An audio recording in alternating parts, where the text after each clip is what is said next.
اور اس دور میں ہم دیکھ رہے ہیں کہ مسلمانوں پر کتنی شدید آزمائشیں ہیں. ہر طرف سے دنیا جو ہے وہ مومن کے لیے، مسلمان کے لیے تنگ کر دی گئی ہے. لیکن نبی کریم صلی اللہ علیہ وسلم نے مومن کی مثال رکھی ہے. بخاری شریف کی حدیث ہے کتاب التوحید میں، حضرت ابو ہریرہ رضی اللہ تعالیٰ عنہ بیان کرتے ہیں کہ رسول خدا صلی اللہ علیہ وسلم نے فرمایا، مومن کی مثال ایک تازہ پودے کی مانند ہے جو ہوا کے ہر جھونکے سے ادھر ادھر مڑ جاتا ہے مگر اس کے باوجود اپنی جگہ پر قائم رہتا ہے. مومن کا طرز عمل بھی اسی کی مانند ہوتا ہے، وہ بھی آزمائشوں سے جھک جاتا ہے. دوسری طرف کافر مثال ہے شمشاد پائن ٹری کی مثال دی جاتی ہے کہ وہ سخت اور سیدھا رہتا ہے مگر جب اللہ چاہتا ہے اسے جڑ سے اکھاڑ کر رکھ دیتا ہے. یعنی ہمارے لیے یہ بہت حدیث ایک خوشخبری ہے کہ اگر ان آزمائشوں کے دور میں ہم مومن کی مثال ہیں تو ہم کھڑے رہیں گے، ہم ضرور جھکیں گے، ہم ضرور کمزور پڑیں گے، لیکن اللہ کی مدد ہمیں اس میں کھڑا رکھے گی. سب سے پہلے پیاری بہنوں اس بات پر غور کرنا کہ آج جس دور میں ہیں ہم، اس میں فتنے کیا کیا ہیں، کیونکہ جب تک ہمیں مرض کا آئیڈیا نہیں ہوگا، تشخیص نہیں ہوگی، تب تک ہم اس کا حل نہیں نکال سکتے. تو میرے نزدیک میں نے جو فتنے آئیڈینٹیفائی کیے اور قرآن و حدیث کی روح سے مسلمانوں کو انفرادی فتنوں کا بھی سامنا ہے اور اجتماعی فتنوں کا بھی سامنا ہے. سب سے پہلے ہم انفرادی فتنے جن میں مسلمان آج درپیش ہیں، گھرے ہوئے ہیں جن مسائل میں، ان میں پہلا فتنہ ہے مال کا فتنہ، فتنہ مال. فتنہ مال اس قدر شدید ہے کہ نبی کریم صلی اللہ علیہ وسلم نے فرمایا، حضرت کعب بن ایاس رضی اللہ تعالیٰ عنہ فرماتے ہیں کہ رسول خدا صلی اللہ علیہ وسلم نے فرمایا، ہر امت کے لیے ایک فتنہ ہے اور میری امت کا فتنہ مال ہے. دیکھیں سب سے زیادہ جو چیز ہمیں اٹریکٹ کرتی ہے، جو چیز ہمیں اپنی طرف کھینچتی ہے نا، وہ یہ دنیا میں مال. آپ کسی سے بھی بات کریں گے تو سب سے پہلی جو بات ہوتی ہے کہ میری جو ہے وہ بینک بیلنس کتنا ہے، ہمارا اسٹیٹس کتنا ہے.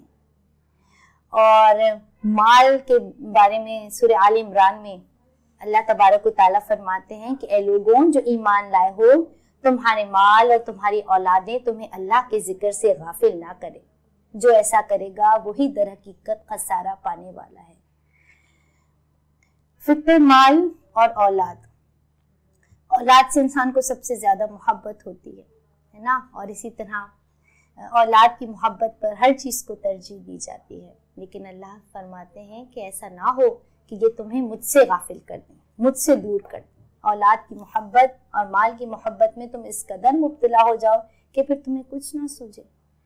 قیامت کے قریب جو نشانیاں ملتی ہیں ان میں سے ایک نشانی یہ ہے کہ اولاد نافرمان ہوگی، اور اس کے بارے میں حدیث میں ملتا ہے کہ جب لونڈی اپنے آقا کو جنے گی، اور اس کی تشریح علماء کرام نے کی کہ اولاد نافرمان ہو جائے گی. یعنی اولاد کا یہ حال ہوگا کہ آپ ان کی جتنی ڈیمانڈز پوری کریں گے وہ ان کو اور ڈیمانڈز آپ کے سامنے رکھیں، بشرطے کہ ہم نے شروع سے اس چیز کو اپنے پیش نظر رکھا ہو کہ ہم اس دنیا میں عارضی آئے ہیں.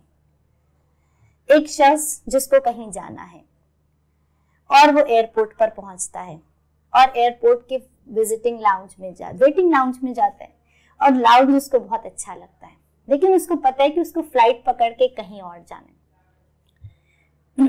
اب وہ اس لاؤنج کی تزئین و آرائش میں لگ جائے، اس کو ہی دیکھنا شروع کر دے، اسی میں اتنا گم ہو جائے کہ وہ بھول جائے کہ اس نے فلائٹ پکڑ کر آگے جانا ہے. تو آپ اس شخص کو کیا کہیں گے؟ بہت عقل مند شخص ہے، کتنا اچھا کام کیا.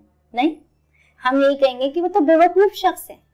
تو اگر مجھے یہاں رہنا ہی نہیں ہے، میں صرف یہاں تھوڑے دن کے لیے آئی ہوں اور میں اسی کو سجانے، اسی کو بنانے، اسی کو سیٹ کرنے، اسی کو سنوارنے میں لگ جاؤں، تو آپ یہ کہیں گے مجھے کہ میں بہت عقل مند ہوں.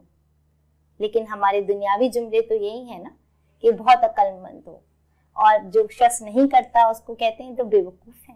اتنی اچھی پوسٹ، اتنا سب کچھ ہونے کے باوجود اس میں کوئی سٹیٹس نہیں بنا اللہ کے لیے. تو پیاری بہنوں، در حقیقت مال اور اولاد فتنہ ہے. اگر ہم ان کی محبت میں اس قدر گرفتار ہو جائیں کہ ہمیں بھول جائے کہ ہمارا رب ہم سے کیا چاہتا ہے.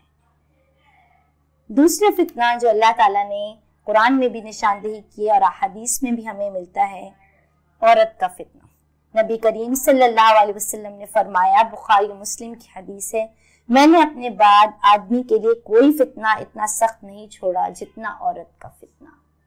یعنی جب ہم حیا کی بات کرتے ہیں اور ایمان کی بات کرتے ہیں تو حیا ایمان کا جز ہے نا. ایمان کی 60 سے زیادہ شاخیں ہیں اور حیا ایمان کی ایک شاخ ہے. اور اسی طرح نبی کریم صلی اللہ علیہ وسلم نے فرمایا جب تجھ میں حیا نہ رہے تو تو جو جی چاہے کر. تو پیاری بہنوں آج کے دور میں کو گیدرنگز، مکس گیدرنگز، ساتھ ساتھ پڑھنا، لڑکیوں سے دوستیاں رکھنا، اس کے بعد بھی سوشل ویب سائٹس پر چیٹنگ کرنا، کمنٹس دینا، ایون لڑکیوں کی تصویریں دیکھنا نامحرموں کی اور ان پر پوسٹ پر کمنٹ کرنا اور بتانا بہت اچھے لگ رہے ہو، بہت خوبصورت. یہ فتنہ نہیں تو کیا ہے؟ یعنی یہ چیز ہمیں اپنے اندر اتنا انوالو کر لیتی ہے، یہ چیز اتنا گھیر لیتی ہے کہ انسان کو اس بات کا ادراک نہیں ہوتا کہ گناہ انسان سے سرزد ہو رہا ہے. آپ دیکھیں یہ جو دور ہے میڈیا کا، اس کے بارے میں یہ ہے کہ فحش کو اس طرح عام کیا جاتا ہے، اس طرح پھیلایا جاتا ہے کہ فحاشی فحاشی نہیں لگتی، اریانی اریانی ہی نہیں لگتی، برائی برائی ہی نہیں لگتی. یعنی ہم نے اس کو اتنا کامن لے لیا ہے کہ ہمیں ایک دوسرے پر پوسٹ کرنا، ایک دوسرے کو کمنٹ کرنا، ایک دوسرے کی پکچرز کو دیکھنا کہ اس زمرے میں آتا ہی نہیں. حالانکہ ہمیں پتا ہے کہ نبی کریم صلی اللہ علیہ وسلم کی حدیث ہے کہ آنکھیں بھی زنا کرتی ہیں اور کان بھی زنا کرتے ہیں اور شرمگاہیں سے اس کی تکمیل کرتی ہیں. سب ذرائع ہیں. سب سے زہریلا تیر جو ابلیس کا تیر ہے وہ نظر کا تیر ہے. نظر کے ذریعے سے ہی انسان ان سب برائیوں میں انوالو ہوتا ہے. تو ہم دیکھنے والے ہوں، ہم چیک کرنے والے ہوں. اگر ہم بچیاں ہیں تو ہم اپنے آپ کو چیک کرنے والے ہوں. اگر ہم گھریلو خواتین ہیں تو ہم اپنے بچوں پر، بچیوں پر نظر رکھنے والے ہوں، بیٹوں پر نظر رکھنے والے ہوں. ٹھیک ہے، ان کو آگاہ کرنے والے ہوں. یعنی مومن باخبر رہتا ہے شیطان کے ہر تیر طریقے سے. تو دوسرا فتنہ نبی کریم صلی اللہ علیہ وسلم نے جس کی نشاندہی کی، آج کے دور کا فتنہ عورت کا فتنہ ہے. اسی طرح ایک واقعہ بھی ملتا ہے کہ جب روم فتح کرنے مسلمان جا رہے تھے تو ان کے پادریوں نے کہہ دیا تھا کہ تم جو ہے اس شہر کے چوراہے پر 2 عورتوں کو کھڑا کر دینا. اگر مسلمان سپاہی ان کو نظر بھر کر دیکھیں گے تو وہ کبھی اس شہر کو فتح نہیں کر سکیں گے، اور اگر وہ نظر اٹھا کر بھی نہ دیکھے تو تم اس شہر کی کنجیاں ان کے حوالے کر دینا. اور تاریخ اس بات کی گواہ ہے کہ ایک مسلم سپاہی نے بھی آنکھ اٹھا کر عورتوں کو نہیں دیکھا. تیسرا فتنہ پیاری بہنوں جس میں ہم آج مبتلا ہیں وہ ہے ہمارا طرز زندگی، ہمارا لائف سٹائل، ہمارا اٹھنا بیٹھنا. اللہ تبارک و تعالیٰ سورہ حدید میں ہے نا، یہ آیتیں ہمارے سامنے ہیں اور ایسا نہیں ہے کہ ہمیں اس چیز کا علم نہیں ہے، لیکن چونکہ قرآن ایک یاد دہانی ہے اور ہر دم بہکانے والا شیطان ہمارے ساتھ لگا ہوا ہے، تو جب ہم ان آیات کی دوبارہ تلاوت کرتے ہیں، ان کا ترجمہ کھول کر بیٹھتے ہیں تو در حقیقت ہمارے اپنے نفس کا تزکیہ ہوتا ہے. کہیں ہم تو ایسا نہیں کر رہے، کہیں ہم تو گم نہیں ہو گئے اس میں جو قرآن جس سے مخاطب ہے، کہیں وہ میں تو نہیں ہوں. قرآن کہتا ہے دنیا کی زندگی کے متعلق کہ یہ دنیا کی زندگی کھیل اور دل لگی اور ظاہری ٹپ ٹاپ اور تمہارا آپس میں ایک دوسرے سے بڑھ جانا اور مال و اولاد میں ایک دوسرے سے سبقت لے جانا، یہ سب کچھ بے معنی ہے. قرآن کے مفہوم ہے کہ یہ بے معنی ہے، بے وقت ہے. اسی طرح حدیث میں ہمیں ملتا ہے کہ اگر اللہ کے نزدیک اس دنیا کی مثال نبی کریم صلی اللہ علیہ وسلم نے فرمایا ایک مچھر کے پر کے برابر، ایک مکھی کے پر کے برابر بھی ہوتی تو وہ یہاں کافر کو ایک گھونٹ پانی بھی نہ پینے دیتا. اور یہ حدیث بھی ہم سب کے سامنے ہے کہ اللہ کے رسول پاک صلی اللہ علیہ وسلم چلے جا رہے ہیں اور راستے میں ایک مردہ بکری کا بچہ کان کٹا ہوا لیٹا ہوا ہے اور آپ صلی اللہ علیہ وسلم صحابہ جلدی گزرنے کی کوشش کرتے ہیں اور آپ صلی اللہ علیہ وسلم ان کو آواز دے کر بلاتے ہیں اور کہتے ہیں کون ہے جو اس بکری کے بچے کو خریدنا چاہے گا؟ تو صحابہ کا نام کہتے ہیں یا رسول اللہ صلی اللہ علیہ وسلم ایک تو وہ مردہ ہے اور دوسرا وہ عیبدار ہے، ہم تو اسے مفت میں بھی نہ لینا چاہیں گے. تو یہ دکھا کر آپ سے ہم کہتے ہیں کہ اللہ کے نزدیک جتنی بے وقت یہ بکری کا بچہ تمہارے نزدیک ہے، اللہ کے نزدیک یہ دنیا اس سے بھی زیادہ بے وقت. پھر پیاری بہنوں اس محبت میں تو ہم گرفتار ہو ہی جاتے ہیں نا، ہے نا. ہمارا طرز زندگی، ہمارا اٹھنا بیٹھنا، سوشل سٹیٹس، یہ سب ہمیں گھیر ہی لیتا ہے، ہمیں نہ چاہتے ہوئے بھی اپنی جانب مبذول کرتا ہے.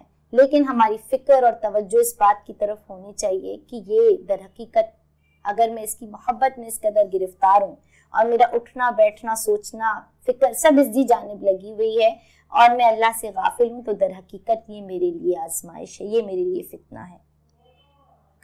پھر آپ دیکھیں کہ جب مال کی محبت حد سے زیادہ بڑھ جاتی ہے تو چوتھا فتنہ ہے بخل اور کنجوسی۔ سورہ آل عمران میں اللہ تعالیٰ فرماتے ہیں شیطان تمہیں مفلسی سے ڈراتا ہے اور شرمناک طرز عمل اختیار کرنے کی ترغیب دیتا ہے نا۔ شیطان کہتا ہے نہ خرچ کرو، مت خرچ کرو، یہ جو تم خرچ کر رہی ہو یہ کافی ہے نا۔ وہ شرمناک طرز عمل، اگر تم ایسا کرو گے تو مفلس ہو جاؤ گے۔ آپ دیکھیں کہ کچھ افراد ہیں جن کے پاس بہت زیادہ دولت ہے، لیکن جب سردیوں کی راتیں ہیں ہم کہہ رہے ہیں کہ بہت سارے افراد ہیں جو روڈوں پر ہیں۔ جب بارش ہوتی ہے تو کچھ کے لیے تو وہ بارش بہت انجوائمنٹ ہوتی ہے، ہم اپنے لانز میں وہ بارش انجوائے کر رہے ہوتے ہیں، اور جب غریب جن کے ٹین کی چھتیں ہیں ان کی چھتیں ٹپک رہی ہوتی ہیں، اس وقت ہمیں ان کا احساس نہیں ہوتا کہ ہم ان کے لیے کچھ کریں۔ تو بخل اور کنجوسی، جتنی زیادہ مال کی محبت ہوگی اتنی زیادہ بخل اور کنجوسی انسان کے دل میں آئے گی کہ وہ خرچ نہ کرے گا، بلکہ اس حد تک بڑھ جائے گا کہ اپنی جائز ضروریات پر بھی خرچ کرنے سے وہ کترائے گا، اپنے گھر والوں پر بھی خرچ کرنے سے وہ کترائے گا۔ اس کا حل ہم قرآن میں دیکھیں گے، اس راہ عمل میں۔ اسی طرح آپ سے فرمایا قیامت کے قریب زمانے میں بخل و کنجوسی کا راج ہوگا، لوگوں کے دلوں میں بخل ڈال دیا جائے گا، یعنی بہت زیادہ لوگوں کے دلوں میں بخل جو ہے وہ ڈالا جائے گا۔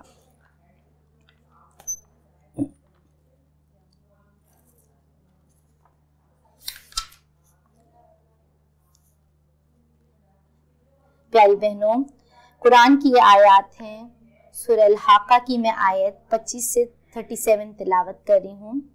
اللہ تبارک و تعالیٰ فرماتے ہیں وَأَمَّا مَنْ أُوتِيَ كِتَابَهُ بِشِمَالِهِ فَيَقُولُ يَا لَيْتَنِي لَمْ أُوتَ كِتَابِيَهْ وَلَمْ أَدْرِ مَا حِسَابِيَهْ يَا لَيْتَهَا كَانَتِ الْقَاضِيَةَ مَا أَغْنَى عَنِّي مَالِيَهْ هَلَكَ عَنِّي سُلْطَانِيَهْ خُذُوهُ فَغُلُّوهُ ثُمَّ الْجَحِيمَ صَلُّوهُ ثُمَّ فِي سِلْسِلَةٍ ذَرْعُهَا 70 ذِرَاعًا فَاسْلُكُوهُ إِنَّهُ كَانَ لَا يُؤْمِنُ بِاللَّهِ الْعَظِيمِ وَلَا يَحُضُّ عَلَى طَعَامِ الْمِسْكِينِ فَلَيْسَ لَهُ الْيَوْمَ هَاهُنَا حَمِيمٌ وَلَا طَعَامٌ إِلَّا مِنْ غِسْلِينٍ لَا يَأْكُلُهُ إِلَّا الْخَاطِئُونَ۔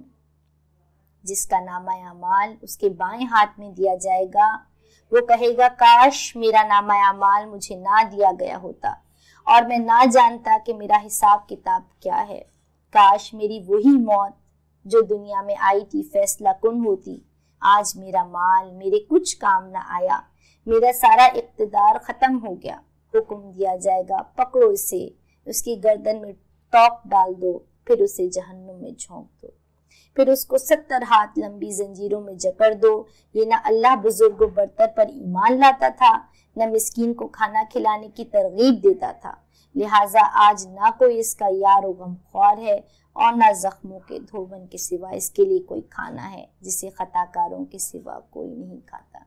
کتنی سخت آیات سورہ الحاقہ کی، ہم پڑھتے ہیں ہم گزر جاتے ہیں ان آیات سے، لیکن پیاری بہنوں جب ہم نہ یتیم اور مسکین کو کھانا کھلاتے ہیں اور نہ کھانا کھلانے کی ترغیب دیتے ہیں تو در حقیقت ہم اللہ کے غضب کے مستحق ہوتے ہیں۔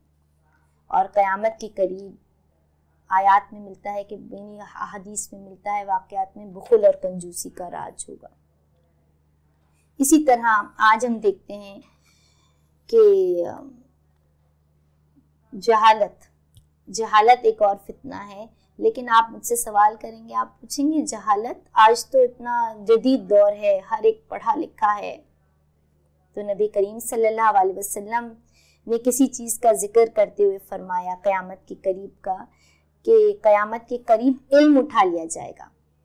تو حضرت زید بن لبید رضی اللہ تعالیٰ عنہ جو صحابی رسول صلی اللہ علیہ وسلم تھے، انہوں نے دریافت کیا اے اللہ کے رسول صلی اللہ علیہ وسلم، علم کس طرح اٹھا لیا جائے گا جبکہ ہم خود بھی قرآن پڑھتے ہیں، اپنے بچوں کو بھی قرآن پڑھاتے ہیں اور بچوں کے بچوں کو بھی قرآن پڑھاتے ہیں، اور یہ سلسلہ تو قیامت تک جاری رہے گا، تو آپ صلی اللہ علیہ وسلم نے جواب دیا، اے زید، میں تو تمہیں مدینے کا عقل مند آدمی سمجھتا تھا، کیا تم دیکھتے ہو کہ یہود و عیسائی بھی تورات و انجیل کی تلاوت کرتے ہیں مگر جو کچھ اس کے اندر لکھا ہے اس پر عمل نہیں کرتے؟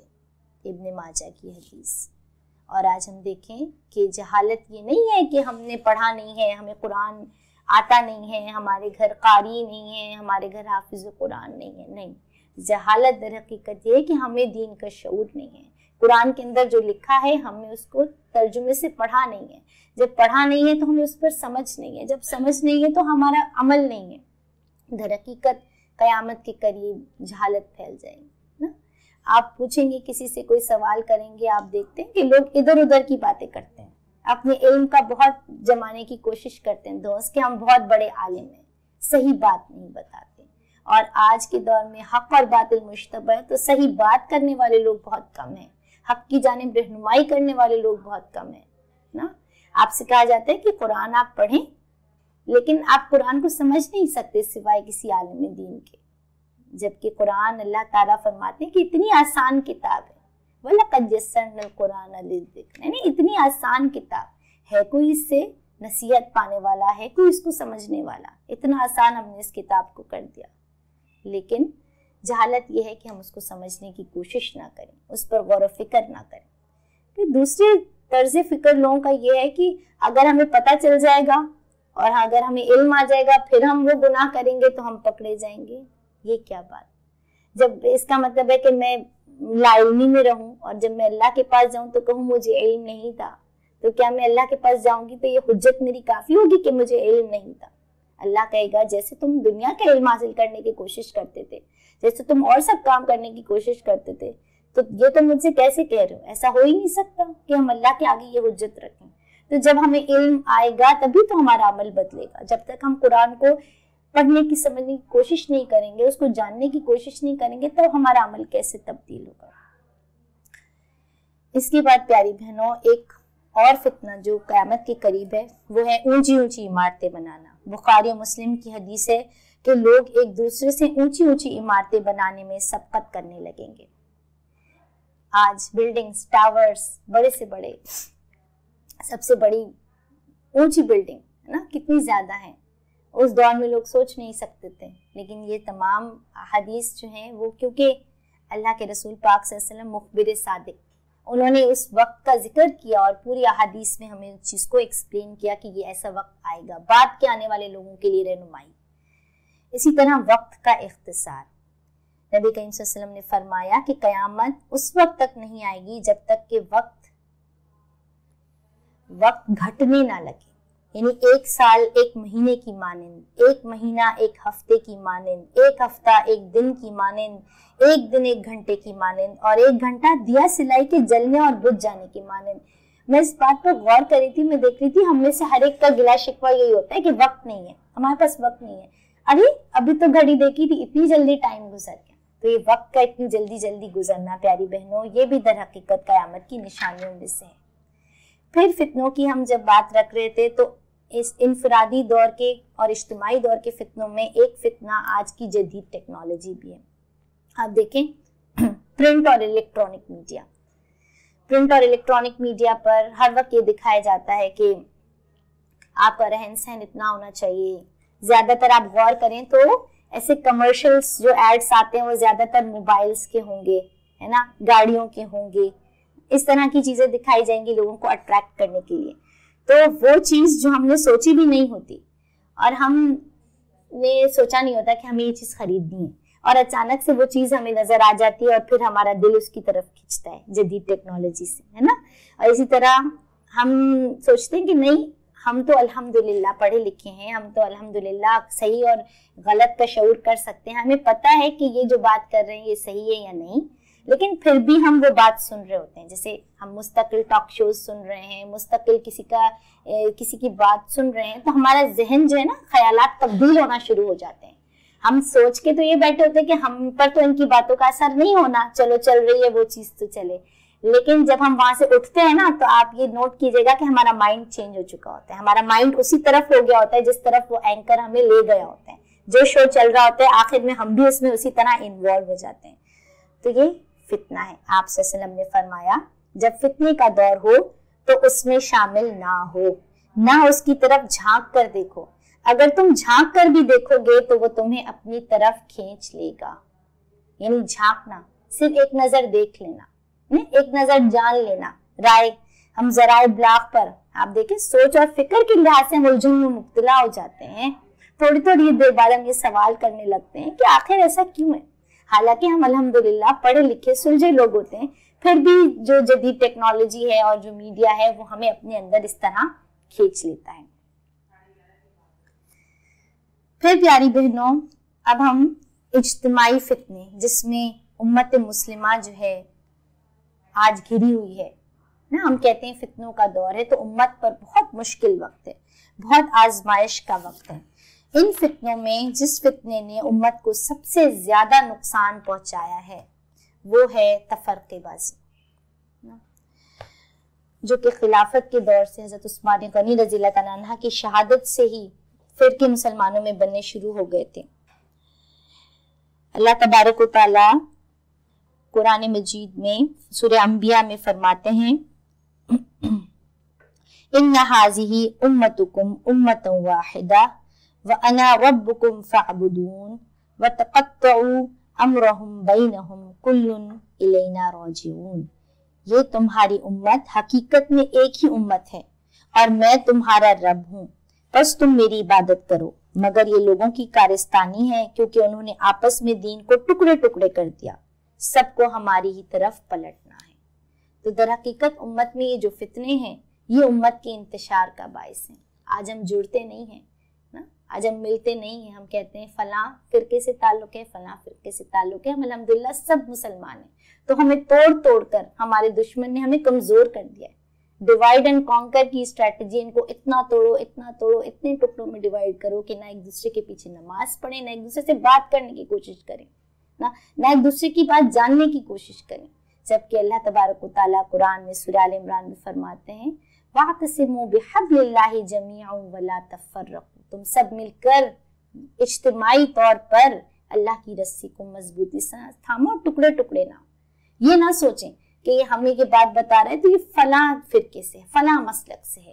ٹھیک ہے، اسی طرح امت کو جو چیز، جو اجتماعی فتنے آج برپا ہیں اس میں ہے حرج، بلا وجہ خون ریزی.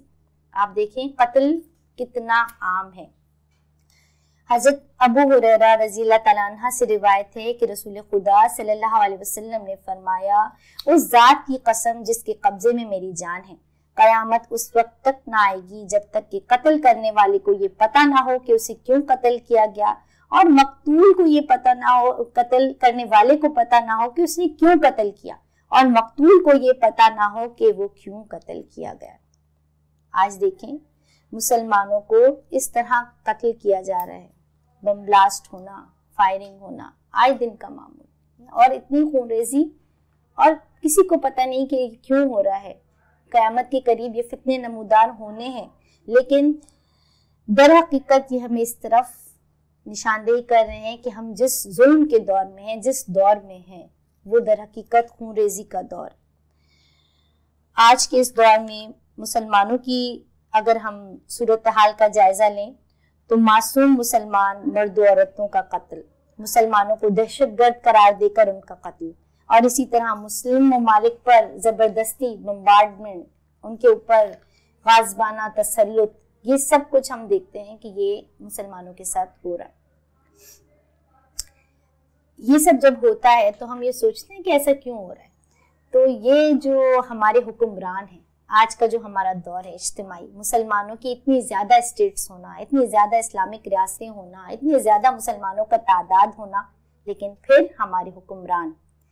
حضرت ابو ہریرہ رضی اللہ تعالیٰ عنہ سے روایت ہے کہ ایک آدمی نے پوچھا کہ یا رسول اللہ صلی اللہ علیہ وسلم قیامت کب آئے گی؟ تو آپ صلی اللہ علیہ وسلم نے جواب دیا جب امانت اٹھا لی جائے گی تو پھر قیامت کا انتظار کرو. تو اس نے دریافت کیا کہ امانت کس طرح ضائع ہوگی؟ تو آپ صلی اللہ علیہ وسلم نے جواب دیا جب حکومتیں نااہل لوگوں کے سپرد کر دی جائیں گی تو پھر تم قیامت کا انتظار کرو. آج ایسا نہیں ہے. ہمارا سب سے کرپٹ جو شخص ہوتا ہے لیڈر، وہ ہمارا حکمران ہوتا ہے، اور جب وہ کرپٹ ہوتا ہے تو اوپر سے نیچے تک سارا سوسائٹی، سارا معاشرہ کرپشن کرتا ہے۔ اگر ہم اس اقتدار پر ایک نیک شخص بیٹھا ہوتا ہے تو وہ نیچے والوں کو کرپشن نہیں کرنے دے گا، نہ اوپر سے نیچے تک کرپشن آئے گی۔ نبی کریم صلی اللہ علیہ وسلم نے فرمایا، ایک بار آپ سسن خطاب کرتے ہوئے مہاجروں سے مخاطب تھے، اے مہاجروں، تمہیں 5 فتنے اپنے اندر گھیر لیں گے اور اللہ تعالیٰ کی پناہ چاہتا ہوں کہ تم ان فتنوں کو دیکھنے کے لیے زندہ رہو۔ آپ سسن نے یہ حدیث میں 5 چیزوں کا ذکر کیا۔ سب سے پہلی چیز، اگر لوگوں میں زنا عام ہو جائے تو تم سمجھ لینا کہ اس کے بعد لازماً ایسی بیماریاں پھیلیں گی کہ ان کے باپ دادا کبھی ان بیماریوں میں مبتلا نہ ہوتے۔ عجیب ناگہانی بیماریاں، ایسی بیماریاں جو ڈائگنوز نہیں ہوتی کہ یہ کیسے ہو گیا، کانگو وائرس، فلاں فلو، اتنے سارے فلوز، اتنی ساری بیماریاں پھیلنا۔ اگر لوگ ناپتول میں کمی کرنے لگیں تو تمہیں جان لینا چاہیے کہ اس کے بعد لازماً انہیں قحط اور خشک سالی لاحق ہو جائے گی اور ان پر ظالم حکمران مسلط ہو جائیں گے۔ اگر لوگ زکوٰۃ روک لیں تو تمہیں جان لینا چاہیے کہ اس کے بعد یقیناً بارشوں کا ہونا بند ہو جائے گا، اور اگر زمین پر جانور نہ بس رہے ہوتے تو بارشیں بالکل نہ ہو پاتی، یعنی جانوروں کی وجہ سے بارش ہوتی۔ اگر لوگ اللہ تعالیٰ اور اس کے رسول صلی اللہ علیہ وسلم کے ساتھ کیے گئے اپنے وعدوں سے منکر ہو جائیں تو جان لینا چاہیے کہ اس کے بعد یقیناً اللہ تعالیٰ اس پر ایک ایسے دشمن کو مسلط کر دے گا جو ان کے خزانوں کا کچھ حصہ زبردستی قبضے میں لے لے گا۔ ایسا نہیں ہے، بہت ہمارا دشمن کس قدر ہمارے خزانوں پر، ہمارے وسائل پر قابض ہے۔ سب سے زیادہ عراق میں تیل کے کنویں، تیل لینے گیا نا امریکہ، وہاں پر کوئی ہتھیار تو نہیں ملے۔ اسی طرح افغانستان میں، اسی طرح شام میں، اسی طرح فلسطین میں جتنے ہمارے ریسورسز ہیں، اور ان کی نظر پاکستان پر، کیونکہ پاکستان دنیا کا وہ خطہ ہے جو مالی تمام وسائل سے، معدنیات سے بھرپور ہے۔ تو یعنی ہم کسی طرح مسلمان ممالک کے سارے وسائل کنٹرول کر لیں۔ وہ کیوں؟ کیونکہ ہم نے کیا کیا؟ کیونکہ ہم نے یہ کیا کہ ہم اللہ اور اس کے رسول صلی اللہ علیہ وسلم سے جو کیا گیا وعدہ تھا اس سے ہم پھر چکے ہیں۔ اگر ان کے حکمران اللہ اور کتاب کے مطابق حکومت کرنا چھوڑ دیں تو تمہیں سمجھ لینا چاہیے کہ اس کے بعد یقیناً اللہ تعالیٰ انہیں گروہوں میں اور ٹکڑوں ٹکڑوں میں بانٹ دے گا اور لوگ ایک دوسرے کے خلاف خود ہی جنگ کرنے لگیں گے۔ ایک حصہ سنی، ایک حصہ شیعہ، ایک حصہ کسی اور مسلک کا، ایک دوسرے کو کھا رہے ہیں صرف اس لیے کہ کتاب اللہ کی حکمرانی نہیں ہے۔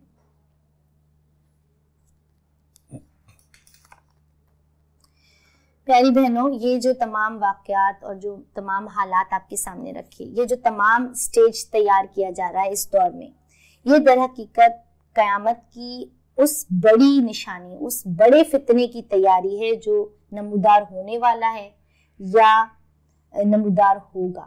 اور اس فتنے جو سب سے بڑا فتنہ ہے وہ ہے مسیح الدجال، اینٹی کرائسٹ، جھوٹا مسیح جسے کہا گیا ہے۔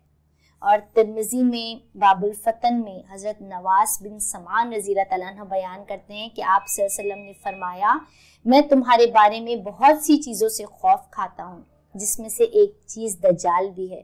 اگر وہ میری موجودگی کے دوران برآمد ہوا تو میں اس سے نمٹ لوں گا، اور اگر وہ میری غیر موجودگی میں نمودار ہوگا تو میری طرف سے اللہ ہی مسلمانوں کی حفاظت کرے گا اور دجال کے شر سے انہیں محفوظ رکھے گا۔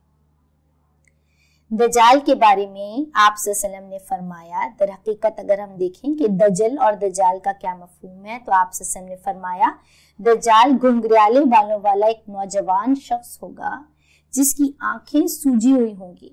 وہ شام اور عراق کے درمیانی رستے میں نمودار ہوگا اور دائیں اور بائیں دونوں جانب اپنے فتنے پھیلائے گا۔ اور دجال کا فتنہ اس قدر شدید ہے کہ آپ صلی اللہ علیہ وسلم سے پہلے آنے والے جتنے انبیاء کرام ہیں انہوں نے اپنی امتوں کو اس سے خبردار کیا۔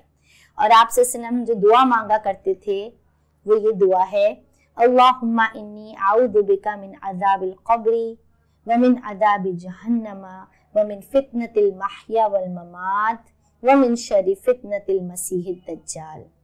اللہ، میں تیری پناہ چاہتا ہوں قبر کے عذاب سے، جہنم کے عذاب سے، اور ان تمام زندگی اور موت کے فتنوں سے، اور فتنے مسیح الدجال کے شر سے۔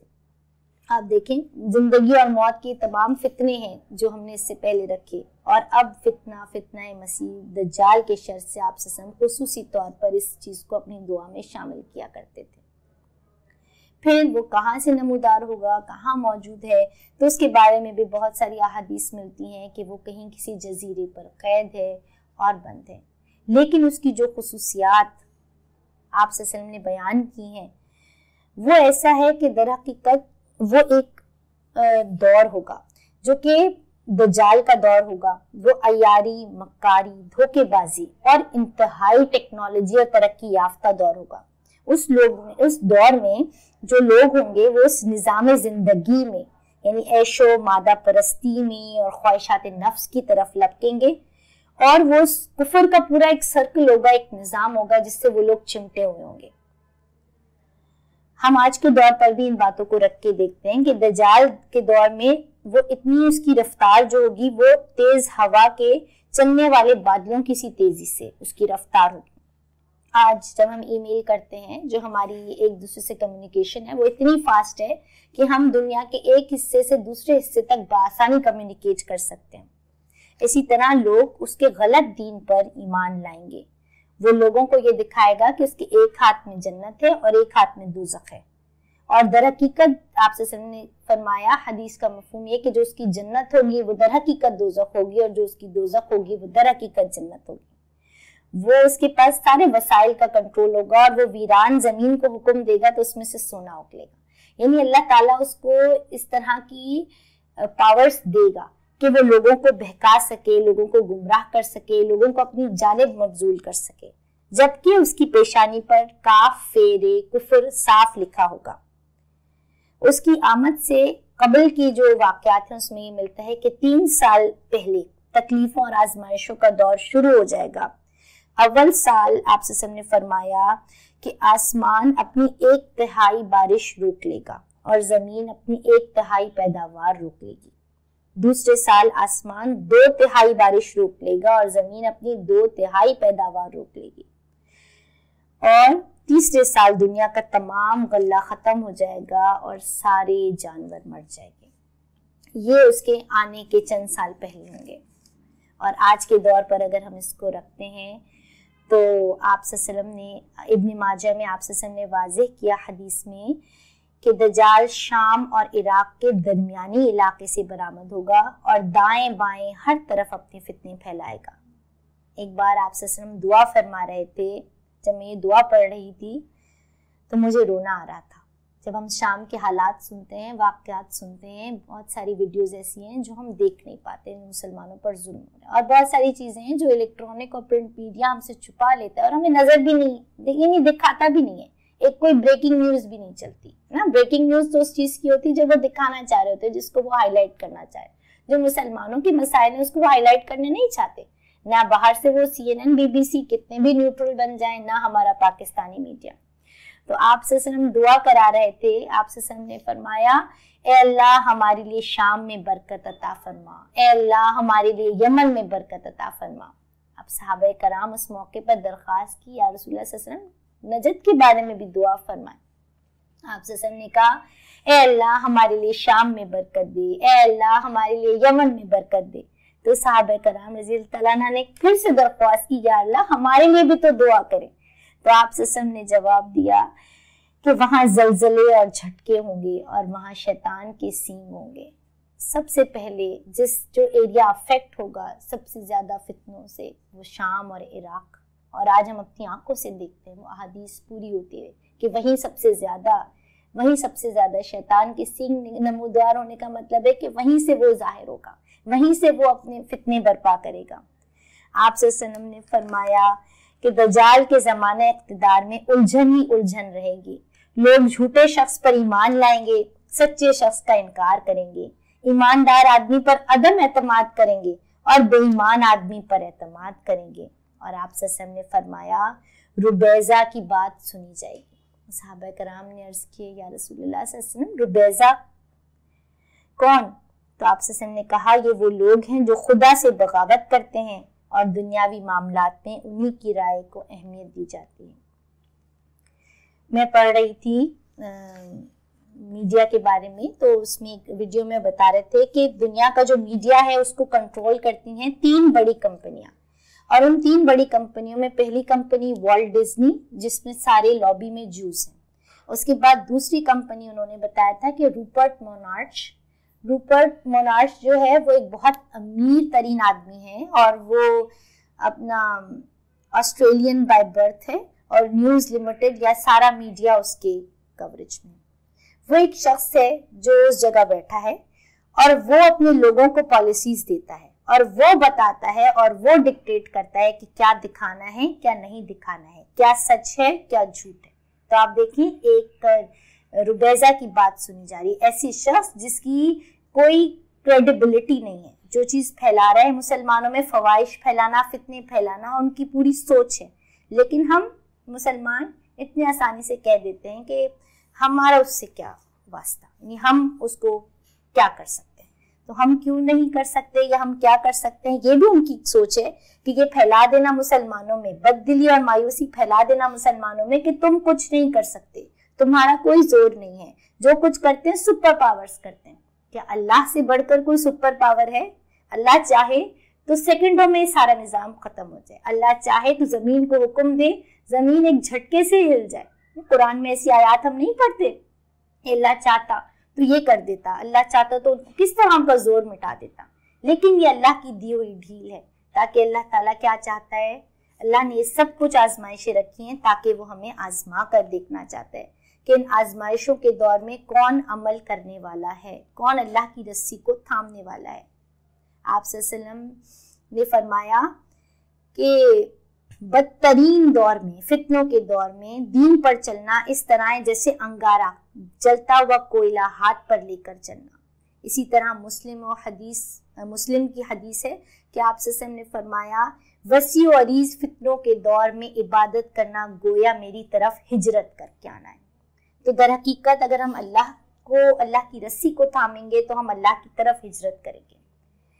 پیاری بہنوں، یہ تمام فتنے آپ کے سامنے رکھے. اب ہم ان فتنوں کے دور میں راہ نجات جو نسخہ قرآن بتاتا ہے وہ نسخہ کیا ہے، ان سب فتنوں سے ہم کس طرح بچ سکتے ہیں، ان آزمائشوں کے دور میں ہم کیا کر سکتے ہیں. اللہ تبارک و تعالی سورہ کہف کی آیات حفظ کرنے کے لیے نا کہ آپ صلی اللہ علیہ وسلم نے فرمایا جو شخص بھی سورہ کہف کی 10 آیات حفظ کرے گا وہ دجال کے اثر سے محفوظ رہے گا. ابو داؤد کی حدیث ہے. اس لحاظ سے اگر ہم سورہ کہف کا مطالعہ کریں تو اس کی منتخب آیات میں آپ کے سامنے رکھوں گی جس میں اللہ تعالیٰ نے وہ جامع نسخہ پیش کیا ہے کہ اگر ہم اس کو پکڑ لیں، اگر ہم اس کو تھام لیں تو ہم اس فتنوں کے دور سے بچ سکتے ہیں. میں سورہ کہف کی تلاوت رکھ رہی ہوں، آیت نمبر 27 سے 29 تک. بسم اللہ الرحمن الرحیم. وَاتْلُ مَا أُوحِيَ إِلَيْكَ مِنْ كِتَابِ رَبِّكَ لَا مُبَدِّلَ لِكَلِمَاتِهِ وَلَن تَجِدَ مِن دُونِهِ مُلْتَحَدًا وَاصْبِرْ نَفْسَكَ مَعَ الَّذِينَ يَدْعُونَ رَبَّهُم بِالْغَدَاةِ وَالْعَشِيِّ يُرِيدُونَ وَجْهَهُ وَلَا تَعُدْ عَيْنَاكَ عَنْهُمْ تُرِيدُ زِينَةَ الْحَيَاةِ الدُّنْيَا وَلَا تُطِعْ مَنْ أَغْفَلْنَا قَلْبَهُ عَنْ ذِكْرِنَا وَاتَّبَعَ هَوَاهُ وَكَانَ أَمْرُهُ فُرُطًا وَقُلِ الْحَقُّ مِنْ رَبِّكُمْ فَمَنْ شَاءَ فَلْيُؤْمِنْ وَمَنْ شَاءَ فَلْيَكْفُرْ. ترجمہ، اللہ تعالیٰ فرماتے ہیں تلاوت کرو اس چیز کی جو وحی کی گئی ہے تمہاری طرف، تمہارے رب کی طرف سے. اس اللہ کے کلمات کو بدلنے والی کوئی چیز نہیں ہے اور تم ہرگز کوئی جائے پناہ نہ پاؤ گے اس کے علاوہ. اور اپنے دل کو ان لوگوں کی معیت پر مطمئن کرو جو اپنے رب کی رضا کے طلبگار بن کر صبح و شام اسے پکارتے ہیں. ان سے ہرگز نگاہ نہ پھیرو. کیا تم دنیا کی زینت پسند کرتے ہو؟ کسی ایسے شخص کی اطاعت نہ کرو جس کے دل کو ہم نے اپنی یاد سے غافل کر دیا، جس نے اپنی خواہشات نفس کی پیروی اختیار کر لی اور جس کا طریقہ کار افراط و تفریط پر مبنی ہے. صاف کہہ دو کہ یہ حق ہے تمہارے رب کی طرف سے، اب جس کا جی چاہے مان لے اور جس کا جی چاہے انکار کر دے. تو قرآن دجال کے فتنوں سے بچنے کے لیے ہمیں 3 اصول بتاتا ہے. سب سے پہلا اصول قرآن سے تعلق. اس کے بعد دوسرا اصول اہل اللہ کی صحبت، اللہ کے دوستوں کی صحبت، اور تیسرا اصول دعوت اللہ کا کام۔ پیاری بہنوں، قرآن کے تعلق سے مقصد صرف یہ نہیں کہ ہم قرآن کی تلاوت کریں نا، تلاوت یعنی ہم صرف قرآن کا تلاوت کرنا، اس کی قرات کرنا، بلکہ ورتل القرآن، اس کی تلاوت میں یہ مفہوم بھی ہے کہ قرآن کو سمجھ کر پڑھنا، اس کو اپنے اندر جذب کرنا، اس کی اشاعت کرنا، اس کے اوپر عمل کرنا، ہے نا۔ قرآن کی 5 حقوق ہیں، اور قرآن کے حقوق ہم پر یہ ہیں کہ ہم اس کو پڑھیں، اس کو سمجھیں، اس پر عمل کریں نا، اور اس کی آیتوں کو دوسروں تک پہنچائیں۔ اللہ تبارک و تعالیٰ سورہ حامیم سجدہ میں قرآن کی عزیز کتاب اور زبردست کتاب ہونے کے بارے میں یہ آیت بیان فرماتے ہیں۔ سورہ حامیم سجدہ کی آیت ہے، وَإِنَّهُ لَكِتَابٌ عَزِيزٌ لَا يَأْتِيهِ الْبَاطِلُ مِنْ بَيْنِ يَدَيْهِ وَلَا مِنْ خَلْفِهِ تَنزِيلٌ مِنْ حَكِيمٍ حَمِيدٍ۔ حقیقت یہ ہے کہ ایک زبردست کتاب ہے، نہ باطل نہ اس کے سامنے اس پر آ سکتا ہے، نہ پیچھے سے۔ یہ ایک حکیم و حمید کی نازل کردہ کتاب ہے۔ جب ہر طرف باطل فطری ہیں، باطل نظریات ہیں، باطل فلسفے ہیں، اور آدمی جو ہے وہ آدمی پر گھراؤ کیے ہوتے ہیں اور مختلف ذرائع سے آدمی کے اندر گھسنے کی کوشش کر رہے ہوتے ہیں، تو پیاری بہنوں ایسے میں آغوش پناہ وہ قرآن ہے۔ یہی وہ کتاب ہے جو تمام تغیرات کے باوجود ثبات و استقلال کا نمونہ ہے۔ صرف یہی ہے جو ہمیں ان تمام مصائب، تمام فتنوں، تمام مشکلات میں گائیڈنس دے سکتا ہے، رہنمائی دے سکتا ہے، ان فتنوں کے دور سے نکال سکتا ہے۔ جب میں اس کتاب کو تھاموں گی تو اللہ نے کہا ہے کہ اس کو تم ایک اجتماعیت کے طور پر تھامو۔ تو دوسری بات یہ آیات سورہ کہف کی مجھے بتاتی ہیں کہ اہل اللہ کی صحبت، ان لوگوں کی صحبت کو تلاش کروں، ان لوگوں کے ساتھ اپنے دل کو راضی کروں، ان لوگوں کے ساتھ گیدرنگ رکھوں، ان لوگوں کے ساتھ مل کر اس دین کا کام کروں جو اپنے رب کی طرف پکارتے ہیں۔ رب کی طرف پکارنا ایسا ہے کہ ہم جب پکارتے ہیں اللہ کو، سورہ بقرہ میں اللہ فرماتے ہیں وَإِذَا سَأَلَكَ عِبَادِي عَنِّي فَإِنِّي قَرِيبٌ۔ اے نبی کریم صلی اللہ علیہ وسلم، میرے بندے تم سے میرے متعلق پوچھیں تو تم انہیں بتاؤ کہ میں ان سے قریب ہوں۔ ادعونی استجب لکم، مجھے پکارو میں تمہاری دعائیں قبول کرتا ہوں۔ وہ لوگ جو ہر دم اللہ کو یاد کرتے ہوں، ان کو اس کی قدرت کا احساس ہو، جب ان کو اس کی قدرت کا احساس ہوتا ہے تو انہیں اپنی فقیری اور محتاجی کا ہر دم احساس رہتا ہے۔ جب ہمیں یہ اس بات پر یقین ہے کہ ہم اللہ کو پکاریں گے، اللہ میری اس حاجت کو پورا کرے گا، تو بے شک فتنوں کے دور میں اکیلی رہ کر ان فتنوں کا مقابلہ نہیں کر سکتی جب تک کہ میں ایک صالح اجتماعیت کے ساتھ نہ ہوں، جب تک کہ میں ایک مضبوط گروہ نہ ہوں، جب تک کہ بہت سارے لوگ میرے ساتھ چل رہے ہوں اور میرا ہاتھ پکڑ رہے ہوں اور کبھی میں غلط جانے لگوں تو وہ مجھے روک لیں۔ اور میں جب غلط جانب جانے لگوں گی تو در حقیقت اللہ کہتا ہے کہ تم دنیا کی زینت کو پسند کرتے ہو، دنیا کی جانب جانے لگوں گی نا تبھی تو مجھے متوجہ کیا جائے گا، اور اگر میں کسی صالح اجتماعیت کے ساتھ نہیں ہوں گی تو مجھ پر جو وہ فتنے ہیں وہ میرے اوپر اس طرح حملے آور ہو جائیں گے اور میں سمجھنے لگوں گی کہ یہ جو کام میں کر رہی ہوں یہ در حقیقت صحیح ہے۔ اہل اللہ کی صحبت۔ اور تیسرا کام پیاری بہنوں جو سورہ کہف کی آیات فتنوں کے دور میں دعوت اللہ، اللہ کے دین کی دعوت، اللہ کے دین کی دعوت کا آغاز کہاں سے ہوگا؟ قرآن ہمیں بتاتا ہے قُوا أَنفُسَكُمْ وَأَهْلِيكُمْ نَارًا، بچاؤ اپنے آپ کو، انفسکم اپنے نفس کو، وَأَهْلِيكُمْ اپنے اہل و عیال کو اس آگ سے جس کا ایندھن بنیں گے انسان اور پتھر۔ تو در حقیقت دعوت اللہ کا کام مجھے اپنے گھر سے شروع کرنا، اپنے بچوں سے شروع کرنا، اپنے قریبی فیملی ممبرز سے شروع کرنا، جو کہ آپ صلی اللہ علیہ وسلم کی سنت، اور اس کے بعد وہ سرکل پھیلتا جائے گا، وہ دعوت پھیلے گی، وہ دعوت میرے پڑوس میں بھی جائے گی، اس کے بعد وہ دعوت میرے رشتہ داروں میں اور میرے ارد گرد پوری سوسائٹی پر۔ لیکن ایسا نہیں ہے کہ ہم ان کو نہیں پکاریں گے اور صرف اپنے گھر والوں کو پکاریں گے، ہے نا۔ دعوت اللہ کا کام اللہ نے میرے اور آپ کے اوپر رکھا ہے۔ کیوں؟ کیونکہ ہم امت مسلمہ ہیں نا، اور امت مسلمہ نکالی گئی ہے